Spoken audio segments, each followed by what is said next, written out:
I dag skal vi udfordre balancen og styrke musklerne. Jeg hedder Louise. Velkommen til Træn dig glad. Musikken er i gang, og vi starter opvarmningen. Gå bredstående eller sidde på stolen. Række langt med overkroppen. Række til den ene side og række til den anden side. Række og række. Langt ud og langt ud. Så langt som muligt, så man kan flytte overkroppen sidelæns og række med armene. Det er godt. Og ræk efter noget. Igen.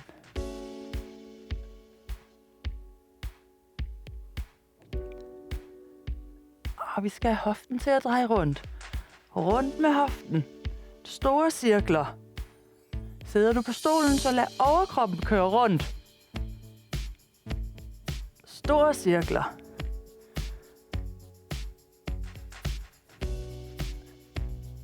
Vi smører ledene omkring bækken og hofte. Og de nederste hvirvler af rygsøjlen også. Det er dejligt.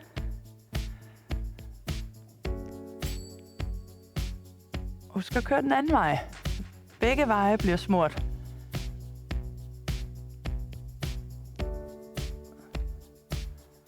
Samle benene lidt. Stræk op.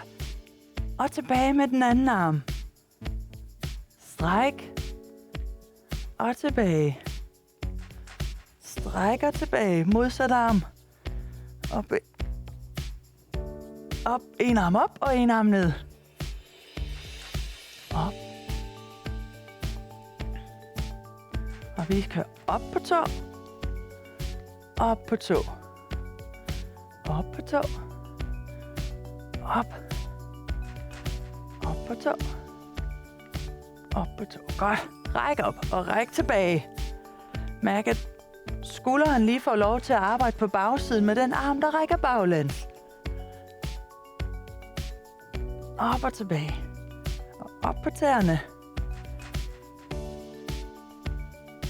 Flot. Stort rundsving. Bagom op og ned. Op og sid. Baglæns rundt med armene og ned. Op. Igen. Baglæns rundt. Slap af i nakken. Bøje ryggen, og armene kommer fremover her. Nu. Og strække ryggen. Rundt og bøje ryggen. Rundt. Rundt. Rigtig flot.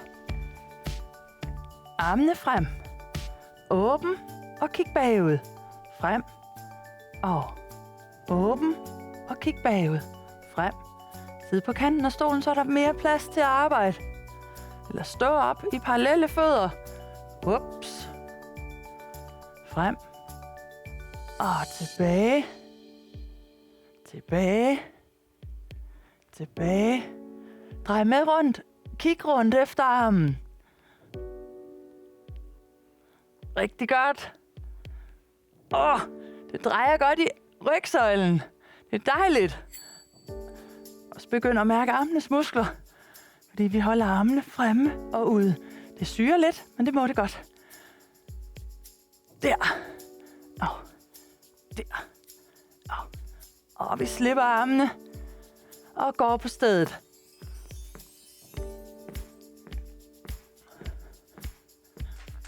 Svinger armene med. Vi går 4 frem. 1, 2, 3, 4 og tilbage. Dem, der står på gulvet. 1, 2, 3, 4 og tilbage. Vi andre bliver gående her. 1, 2, 3, 4. Nemlig. 1, 2, 3, 4. 1, 2, 3, 4. Tilbage. 1, 2, 3, 4. Når vi går frem, så bukker vi os frem. 1, 2, 3, 4 og gå tilbage. Og 1, 2, 3, 4. Gå tilbage. Jeg viser det stående. 1, 2, 3, 4 og gå tilbage. 1, 2, 3, 4. Gå tilbage. 1, 3, 4. Gå tilbage. Rigtig godt. 1, 2, 3, 4. Du kan tage så lange skridt som muligt. Baglæns, baglæns, baglæns. Rigtig godt. Igen. 2 gange mere.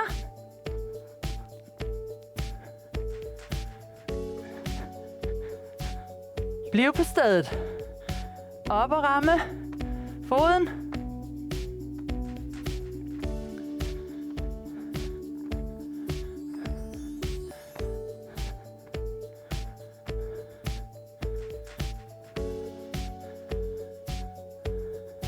Fire mere her. 4 og 3 og 2. Step til siden. Step, siden. Step, siden. Albuen ind i siden. Albuen strækker. Bokser op over hovedet.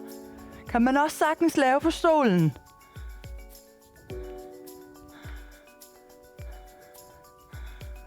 Albuen i siden.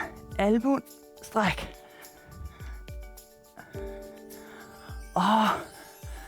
Vi tager lige den sidste side, inden vi er færdige med opvarmningen. Ja, rigtig godt. Super flot opvarmning. Det var dejligt.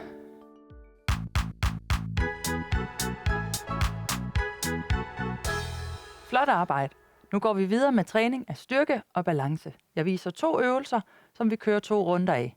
Den første øvelse. Brug en stol.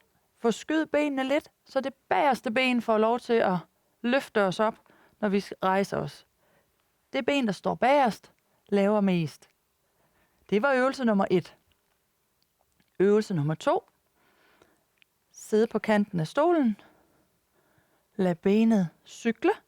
Hold balancen herude på kanten, samtidig med, at benet får lov til at cykle rundt, så hoften får sin styrke.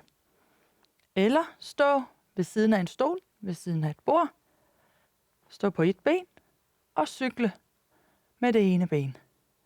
Det var de 2 øvelser, vi kører 2 runder af hver.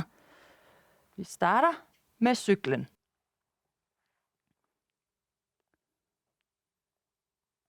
Vi cykler i den ene side hele tiden, indtil vi skifter til den anden side. Lad benet cykle rundt. Hold balancen ude på kanten af stolen, eller sidde godt fremme på stolen og cykle foran jer. En lille smule lettere at sidde på midten af stolen, end at sidde i siden af stolen. Og vi lader benet arbejde godt. Det bliver hoften. Det kommer til at lave en hel masse om maven. Ja, modsat side. Gør klar til at cykle med det andet ben. Find balancen. Og vi får også smurt vores knæ så godt med de her cyklebevægelser. Så det er dejligt. Når man sidder her, er der store krav til, at kroppen også skal holde balancen. Og vi får trænet en masse muskler ved at sidde på kanten af stolen. Cykle rundt med benet. Rigtig godt.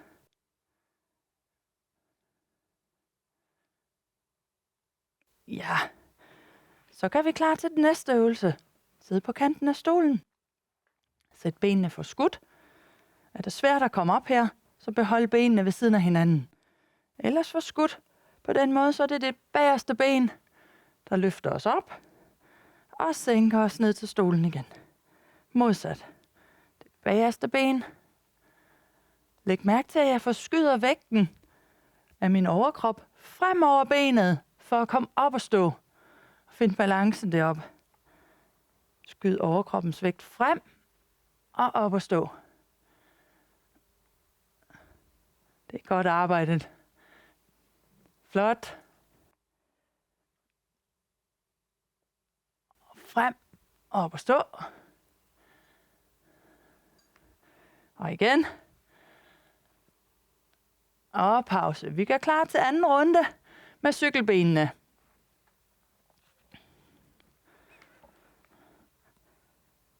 Find et godt sted at stå, eventuelt lige støtte på stolen.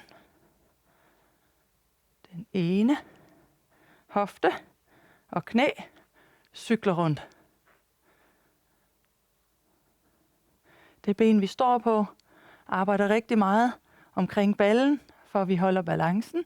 Og det her ben får motioneret hele hofteleddet og de muskler, der hører til rundt omkring hoften. Ja.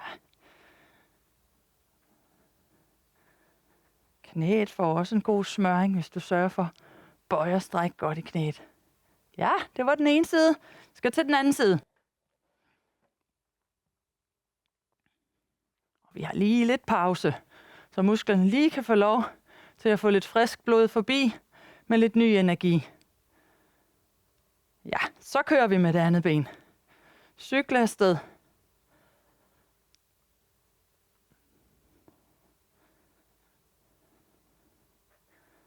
Og benet cykler bare rundt, og det vi står på, sørg for at holde det stabilt.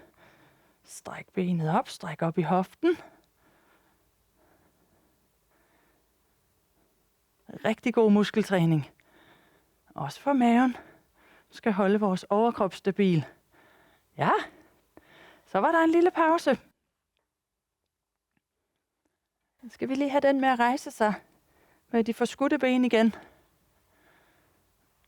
Jo længere frem du sætter benet, jo mere kraft skal du bruge på det bagerste ben. Du vælger selv, hvor meget power du vil have. Når vi nu skal bruge så meget power, så skal vi lige passe på, at knæet ikke falder ind i midten her, når vi rejser os. Bliv ved med at holde stabiliteten omkring knæet. Knæet skal blive stående, hvor det er. Så hellere bruge 2 ben til lige at komme op og ned igen. Godt. Pas på knæene, de ikke slinger under os. De har det med lige nu, så vil de gerne lige ind og samles.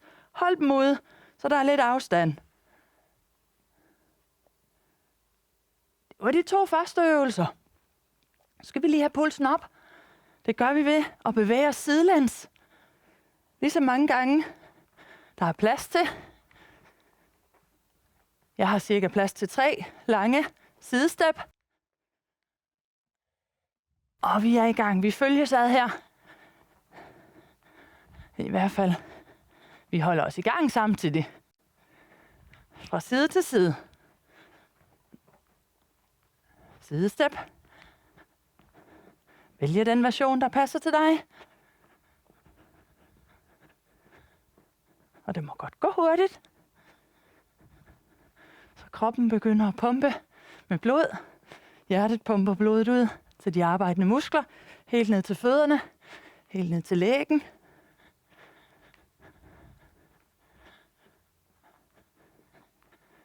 Og vi bliver ved lidt endnu.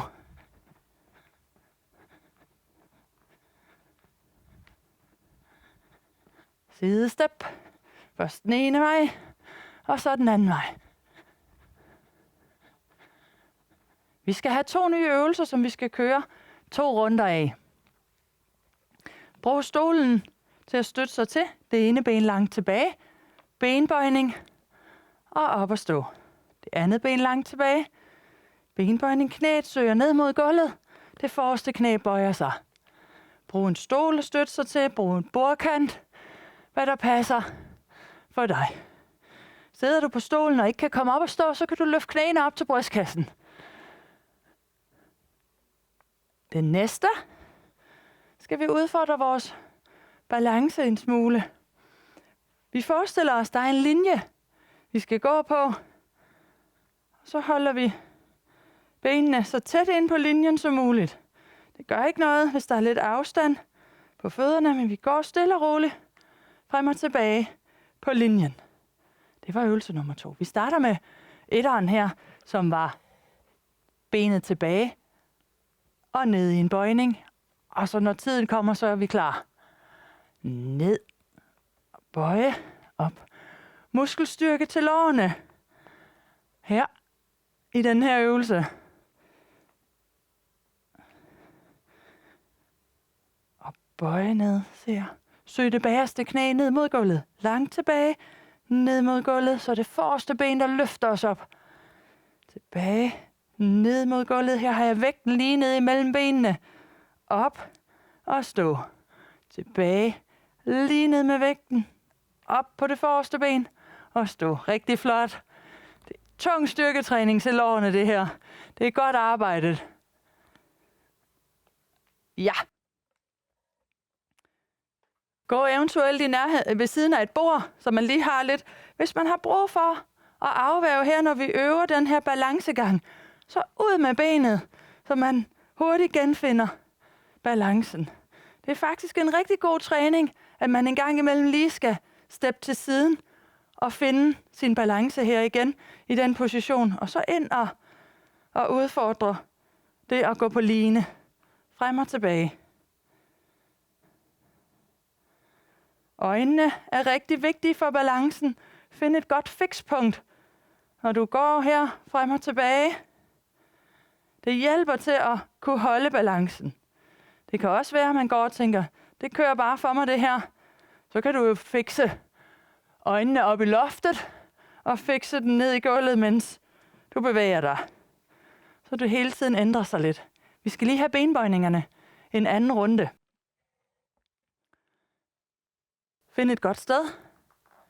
Ned, tilbage, op og samle.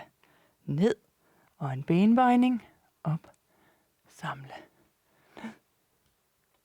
Jeg bruger lige min stol til at holde balancen ved. Simpelthen for at få en ren benbøjning, hvor jeg kan koncentrere mig om at bruge muskelkraften i lårene og i ballerne til at løfte mig op. Ikke så meget, at jeg skal stå og svinge for at finde balancen, men her kan jeg virkelig få arbejdet med mine lår og mine baller. Når jeg lige støtter mig til noget. Ja, det var en af de hårde, og vi har pause. Vi gør klar til at gå på line, eller gå frem og tilbage.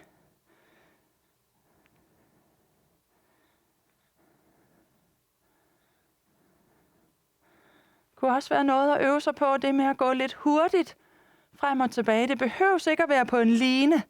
Det kan også bare være at gå lige hen langs spisebordet og vende rundt og gå tilbage igen. Så var det, man kunne udfordre sig selv lidt med blikket. Måske køre fra side til side, mens man er på linen. Eller op i loftet og ned. Find den udfordring, der passer dig. Og skal man lige afværge en gang med benet, så husk at have hurtige fødder. Det var 2 runder af dem. Vi skal lige have 2 nye øvelser. Den første er maven. Vi sidder igen på vores stol eller står op. Det ene ben ud, den modsatte arm også ud. Og så skal de 2 ind og mødes inde på midten. Her får jeg virkelig brugt maven i den ene side. Og vi holder os til den ene side, indtil tiden skifter, så tager vi også den anden side. Jeg viser den lige stående også, så man har muligheden. En ben ud, en arm ud, op og der, op og der. Hold i et eller andet, hvis det er nødvendigt. Det var maveøvelsen. Så skal vi have en mere for benene. Og det er en god afstand på fødderne. Ned i midten, og så kommer man op over ved det ene ben. Ned i midten, og kommer op over ved det andet ben. Ned i midten, og kommer op. Ja, lad os starte med den med maven. Jeg sidder på kanten af stolen. Vi tager 2 runder af hver øvelse. Ui, og tiden er i gang. Vi må hellere komme i gang med det ben. Ja. Rigtig godt. Ræk langt ud. Træk langt ind. Ræk langt ud. Træk langt ind. Og vi arbejder i den ene side. Den anden side hjælper os med at holde kroppen.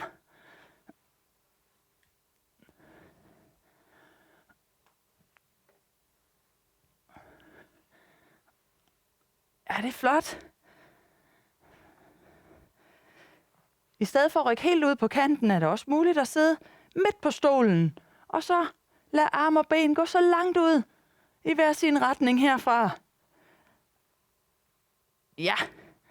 Eller sidde ude ved kanten og række langt og samle.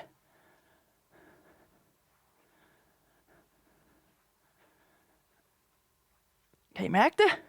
Maven og hoften her skal virkelig arbejde for at få benet ind op. Overkroppen skal lige presse sig sammen, så albuen kan nå knæet. Rigtig godt.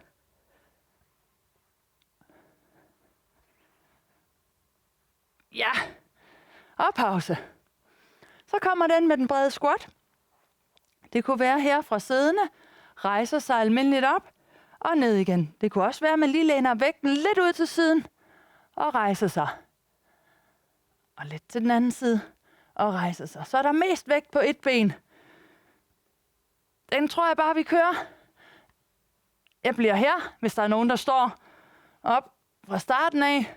Så kører man ned i midten, over til den anden side og kommer op. Ned i midten, over til den anden side og kommer op. Eller lige ned og have en pause indimellem. Gør klar til næste gang, man skal op og stå. Rigtig god muskelarbejde for lår og baller på et ben. Eller den vi kender, rejse sig og sætte sig. Uden at lægge vægten over på det ene ben. Ja. Det var en runde. Så skal vi have maven igen. Eventuelt stående. Et ben ud. En arm ud. Jeg har lige taget min stol til at støtte mig til, så jeg er sikker på, at jeg kan få lov til at arbejde med min mave. Her vil jeg strække mig og krumme mig sammen. Hvis jeg står alt for meget og kæmper for at holde balancen i fri luft, så er det ikke sikkert, at jeg får maven til at arbejde. Ikke så meget, som jeg kunne ønske mig. Så får jeg mere sådan en balanceaspekt i det. Det er også en fin øvelse. Men nu vil jeg godt have, at vi lige samler os her og bruger maven til det. Ja. Første runde. Med det ben skal vi have runde 2 med det andet ben. Sådan der. Værsgo.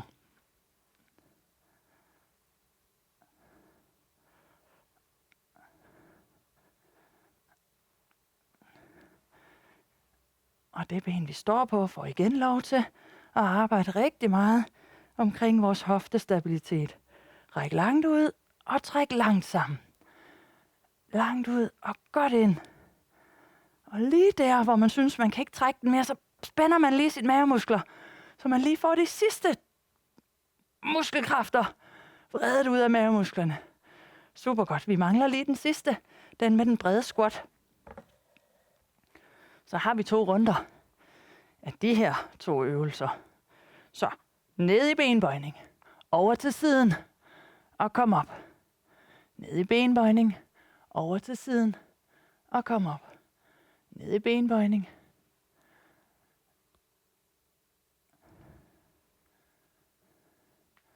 Flot. Lårene arbejder. Ballerne arbejder. Lårene og ballerne samarbejder om at holde os.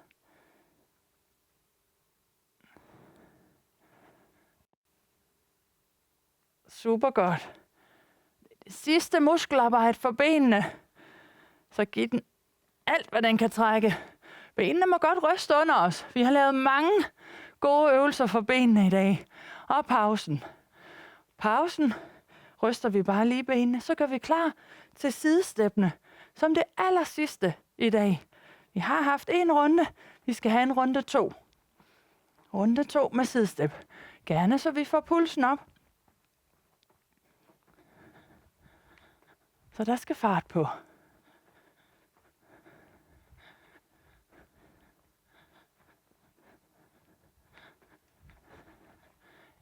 Eventuelt få sådan lidt sidehop ind i det. Eller gå langt, samle, langt, samle, langt, samle, langt, samle, langt, samle, langt, samle. Find den version, der passer til dig, så du kan få pulsen op. Masser fart på. Rigtig godt. Vi bliver ved.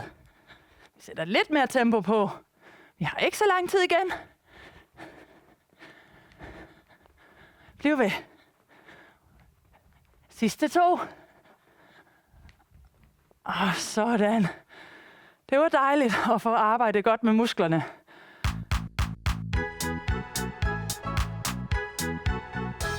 Super arbejde. Nu skal kroppen have ro på igen. Vi starter med at strække ballen.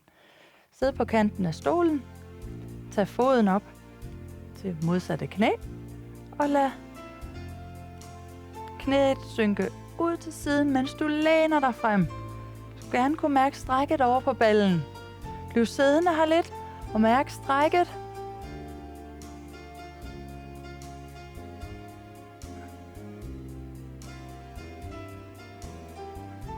Bliv siddende og hold strækket lidt. Og skifte ben. Kan du ikke få foden helt op til benet, så lad det være nede på skinnebenet og læn godt frem. Ellers op til knæet og længere frem. Hold spændingen her. Knæet presses let ud og læne frem for at få den der gode stræk om på ballen.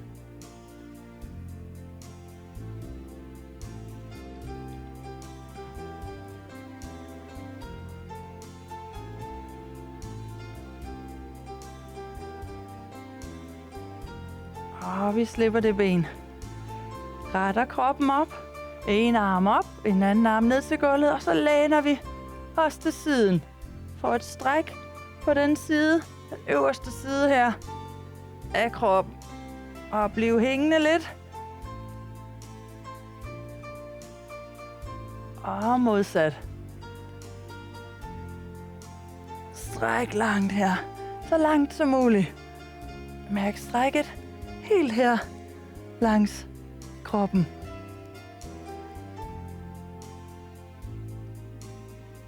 Og begge armene op. Lige så højt op som muligt. Og slip armene. Og en gang til. Helt op. Og slip armene. Tak for nu. Det har været dejligt at have dig med. Vi er snart tilbage med mere styrke, balance og glæde.